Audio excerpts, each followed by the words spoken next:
嘉义市有一间公共幼儿园，互家长指控不当管教，要求囡仔甲饭食好了，唔食就要甲丢入去便所内底。囡仔的手阁有出现伤痕，园方是赶紧出面甲家长会师咧，嘛承认这个老师无教保员的资格。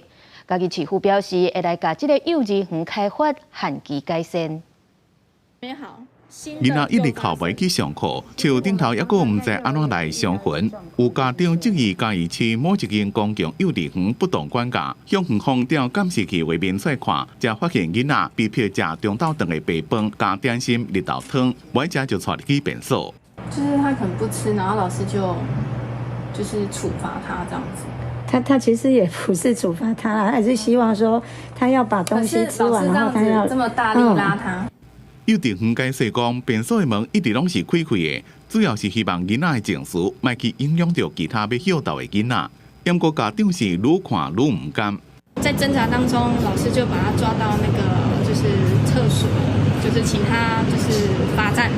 那在这个过程中，我们不确定是不是造成伤害的来源，但是他2只手臂确实就是有很多的，就是受伤。 家长质疑管教的这个生出来教保员的资格，惊讲同款的代志会发生在其他囡仔身躯顶。园方是当场道歉，也承认这位老师只是行政人员，无教保员资格，明显违规。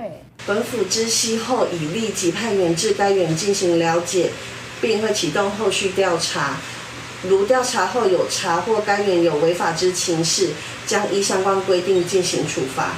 嘉义市府调查了，确定园方有私底下征用无教保服务人员资格的人，将会处负责人6万块以上30万以下的罚款，并且要求幼儿园限期改善。若时间到无改善，查一遍就罚一遍。记者综合报道。